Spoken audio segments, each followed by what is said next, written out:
কি চওড়া 150 ফুট, অর্থাৎ কল্যাণী আইটিআই মোড়ে যে মণ্ডপটা হচ্ছে এই যে এটা চওড়ায় 150 ফুট, হাইট 170 থেকে 80, ভেতরটা পুরো ঝিনুকে মোড়া থাকবে মণ্ডপ, আর প্রতিমা থাকবে সোনায় মোড়া।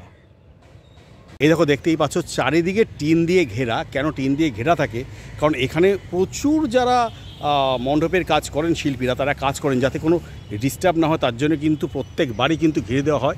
এবং এবার কিন্তু মণ্ডপটা প্রচুর চওড়া, এবার প্রচুর চওড়া দেখতে পাচ্ছি, এবং প্রত্যেক বছরই কিন্তু এদের মণ্ডপ অনেক বড় মণ্ডপ হয়, অনেক বড় মণ্ডপ হয়।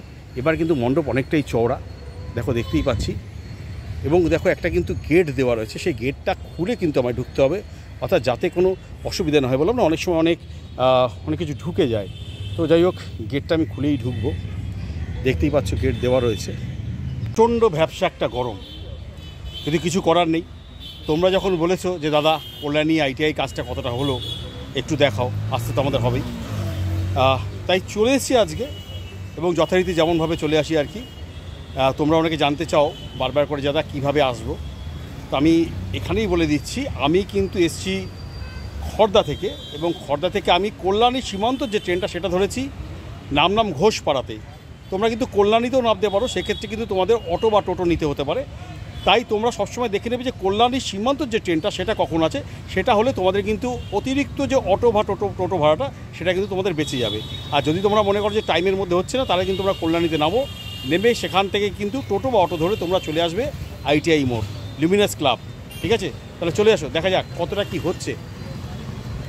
প্রচুর বড় একটা স্ট্রাকচার এবারে কিন্তু যেটা হচ্ছে, এবার কিন্তু প্রচুর চওড়া, দেখতেই পাচ্ছ। ব্যাংককের অরুণ মন্দির,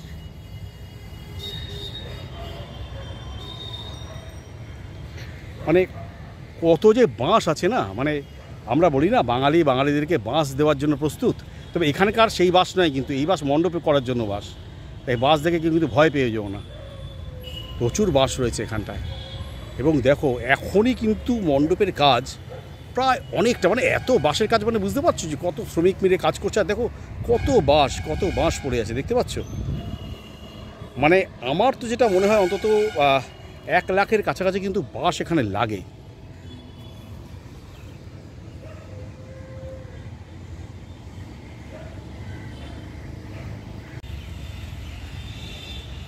দেখো মণ্ডপের একটা জিনিস দেখতে পেয়েছো, এবারে দেখো মণ্ডপটা কিন্তু ঠিক এইভাবে করে না ঢাল করা আছে, অর্থাৎ দেখো দেখেছো এইভাবে করে কিন্তু মণ্ডপটা ঢাল করা আছে।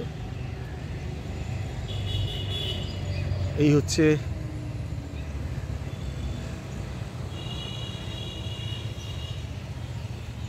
দেখতেই পাচ্ছ, এবং এটা কিন্তু দুদিকেই রয়েছে। দেখো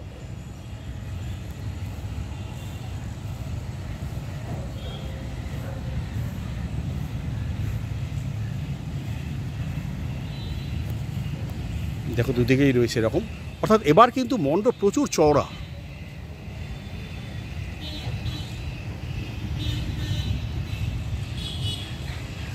এখানে মণ্ডপটা যে তৈরি হয়েছে, অর্থাৎ যে শালখুঁটিগুলো দেখতে পাচ্ছ, শালখুঁটিতে কিন্তু প্রত্যেকটা প্লাস্টিক জড়ানো রয়েছে। দেখো দুদিকেই কিন্তু তাই, দেখো প্লাস্টিক জড়ানো রয়েছে, দেখতে পাচ্ছ প্লাস্টিক জড়ানো রয়েছে।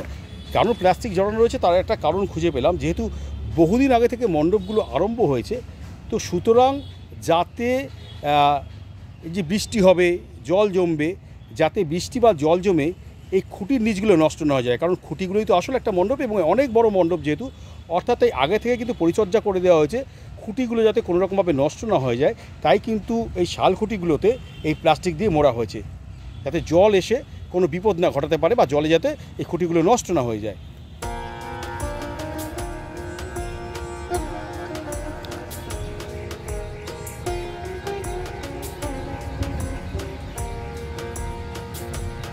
যে ভেতরের জায়গাটা, এখানেই কিন্তু প্রতিমা বসে, এবং এবারও কিন্তু তাদের প্রতিমায় চমক, অর্থাৎ পিসিচন্দ্র কিন্তু এই প্রতিমাকে গয়না দিয়ে পুরো মুড়ে দিচ্ছেন, যেমন ঠিক আগেরবারে পিসিচন্দ্র গয়না দিয়ে মুড়ে দিয়েছিলেন প্রতিমাকে, এবারও কিন্তু তাই থাকছে। তবে এবারে কিন্তু গয়নার পরিমাণ থাকবে আরও বেশি, অর্থাৎ বলতেই পারি সোনার গয়নায় মোড়া প্রতিমা কিন্তু এই কল্যাণী আইটিআই মোড়ে কিন্তু আমরা দেখতে পাবো।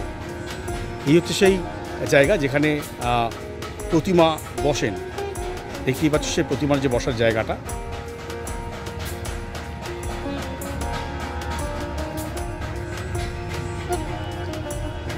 এবং এখানে কিন্তু ব্যাংককের অরুণ মন্দিরে যে গম্বুজ, সেই গম্বুজগুলো তৈরি হচ্ছে। টোটাল কিন্তু 5টা গম্বুজ তৈরি হবে, যেভাবে আর কি ব্যাংককের অরুণ মন্দিরে আমরা যে স্ট্রাকচার দেখলাম, অর্থাৎ এই প্রধান একটা গম্বুজ তৈরি হবে এখানে, তারপর দুটো 4টে, অর্থাৎ টোটাল 5টা গম্বুজ দিয়ে তৈরি হবে কিন্তু ব্যাংককের এই অরুণ মন্দির।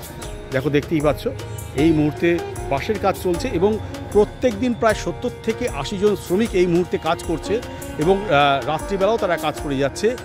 এবং এখানকার যিনি কর্ণধার, অর্থাৎ এই মণ্ডপের যিনি কর্ণধার উইলিয়াম ডেকোরেটর্স উইলিয়াম দা, তার বক্তব্য হচ্ছে কদিন পরে কিন্তু শ্রমিকের সংখ্যা আরও বেড়ে যাবে।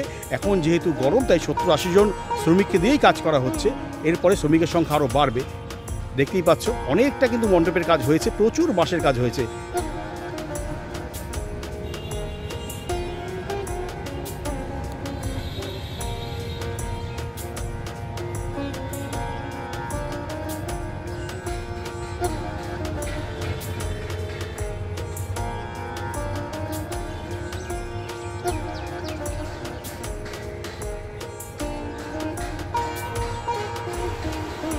এই প্যান্ডেলের স্ট্রাকচার দেখে না মনে পড়ে যাচ্ছে ছোটোবেলায় আমরা কী করতাম, এই যে বাঁশের স্ট্রাকচারগুলোতে দড়ি লাগাতাম, দড়ি লাগিয়ে দোলনা খেলতাম। আমি কেন, অনেকেই করতো সে সময়। এখন আর যদি এই দৃশ্যগুলো দেখা যায় না, আসলে বাচ্চারা সেভাবে মাঠেও আসে না, দোলনাও দোলে না। সত্যি মনে পড়ে যাচ্ছে ছোটোবেলার কথা। অর্থাৎ কল্যাণী ITI মোড়ে ব্যাংককের যে অরুণ মন্দির, সেই তৈরি হচ্ছে পুরোপুরি ভেতরটা ঝিনুক দিয়ে, অর্থাৎ ঝিনুকের মণ্ডপ হচ্ছে পুরো ভেতরটাতে। এবং প্রতিমাতে থাকছে এক বিশেষ চমক, যেটা আগের বারও ছিল।